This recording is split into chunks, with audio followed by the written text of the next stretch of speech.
Hello there, and welcome to my first Cyberpunk 2077 lore comic. In many parts of the world, emergency medical services cannot be denied to someone in desperate need of aid. The preservation of human life is of the utmost importance, even if the cost comes later. In Cyberpunk 2077, the ethics are reversed. Life is prioritized for those who can afford it, as the services of Trauma Team comes through prepaid packages. It's insurance you wouldn't want to live without, and in today's comic, we witness its benefits.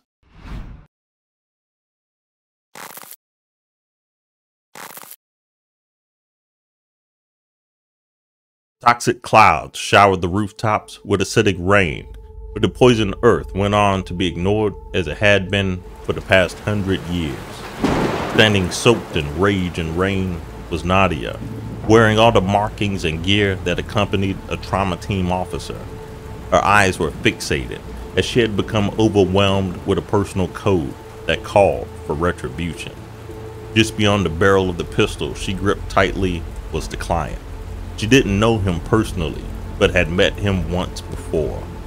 However, for corporate trauma, all that mattered was that the client and his preservation outweighed any personal reservation she had about his prior action. Being new and inexperienced, there was something Nadia had yet to learn in these early days with Trauma Team. Something that only her senior understood quite well. They were all expendable to the well-being of the client, and the client was their job no matter what. Even so, Nadia didn't care. She had witnessed the death of her entire team by the man they had come to save, the man they had came to rescue, Apex. Witnessing this mistake, a fellow officer rushed to restrain her. It was Stratter. He had not been there to witness the carnage. He had not been there to watch who he was now protecting. He even ignored Apex's witty and taunting comment of enjoyment for doing so. All the officer needed to know is that their job was to get the client to safety, regardless of what transgressions had occurred.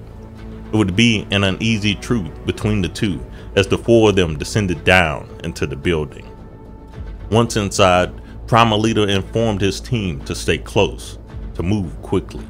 The enemy could be anywhere in the building, and there would be no reinforcements to bail them out if something went wrong.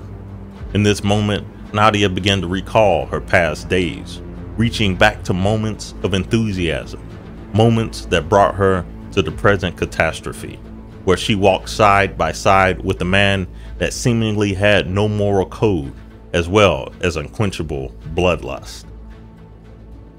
An unease was in the air as Stratter led the team down the stairway. With his rifle searching for potential threats, he listened to Apex's rebuttal to his suggestion of an easy escape. "I wouldn't be so sure," Apex said. "They're coming for us. They're not gonna let us out of here. Not after what I did. It was good money, an easy gig. Get into the building, find the gang's boss man, ice him. Nothing to it." He continued as the group wrapped the stairwell, descending further. He had been surprised at the gang's loyalty to their boss. He had miscalculated the effects of his actions, which now had the gang members rampaging. Nadia couldn't care less about the conversation taking place.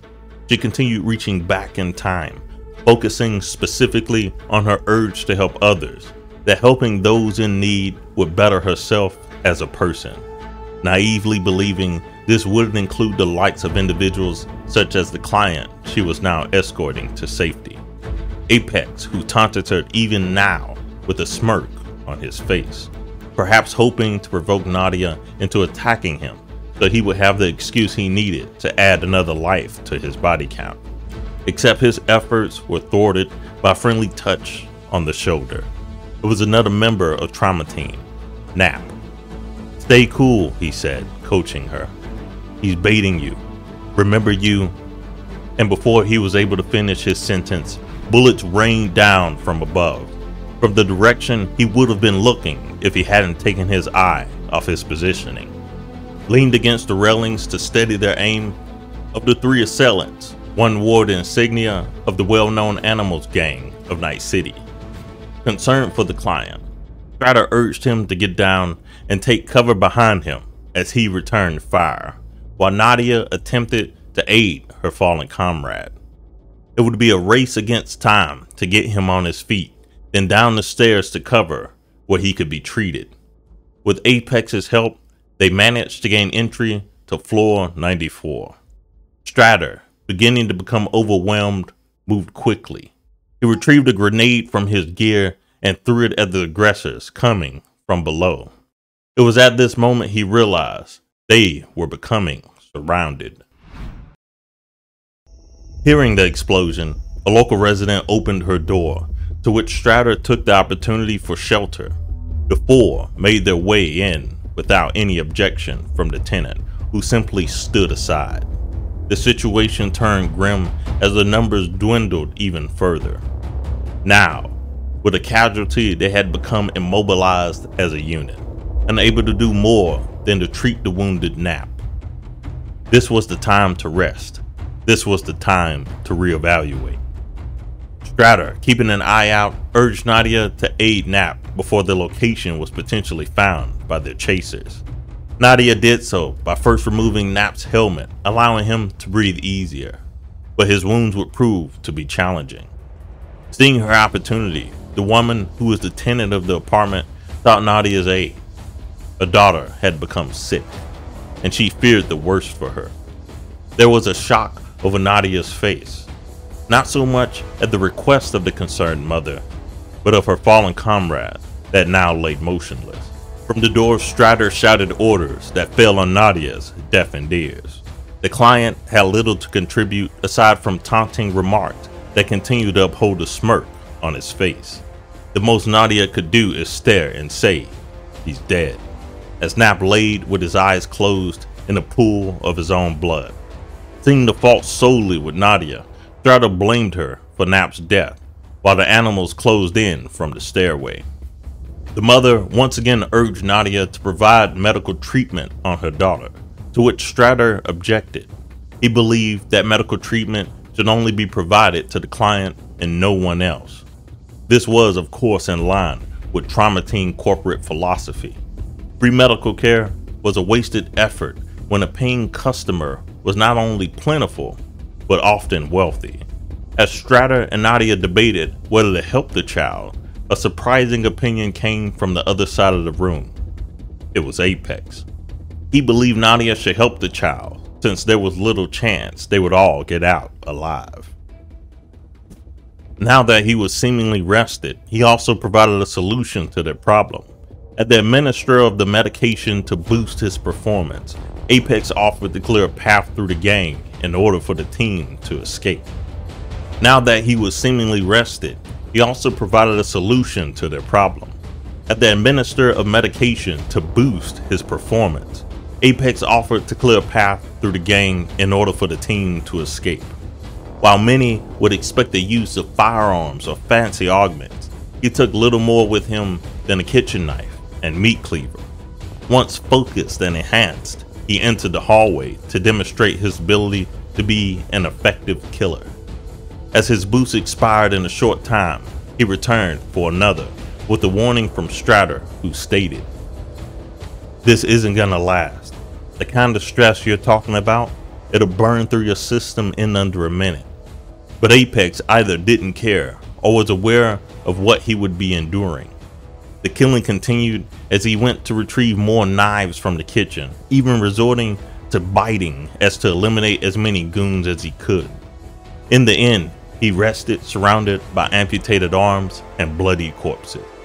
Taking this time to treat the child, Nadia kneeled before her to ask her general questions. Before the child could answer, Apex made his way to the entrance, winded, taxed, but went unnoticed. Nothing restrained Strider from expressing his grievances with Nadia. She had failed her team multiple times. She let them all die from completely preventable circumstances. At least, that's what Strider believed. Without hesitation, he grabbed Nadia by the neck, to which she reacted by drawing her pistol. They were at a standoff. It wasn't until Apex intervened that the internal conflict of Trauma Team would temporarily be laid to rest. Of course, he took the opportunity to introduce another smirky comment, stating, "Nice to see my Trauma Team money is well spent." With the hallway clear of gang members, there was one thing left to do before leaving. Reaching into her pack, Nadia retrieved a pack of antibiotics that she provided to the child's mother and briefed her with instructions before joining her team in the hallway. Nadia recalled again her past. She stood in the crowded street with Dodds, who asked her a question. If it were between her and the client's life, who would he save in the situation? It would be an uneasy question to answer, as his devotion to the company even outweighed his personal relationship, a mentality often seen in the Cyberpunk universe. While Nadia already knew what she would do, she would save the man she loved, something that proved to be untrue in the end. Thank you for watching. If you watched this far, please consider subscribing to the channel for more Cyberpunk 2077 lore and comics. By the way, let me know what you think about this comic in the comments, and I'll see you next time.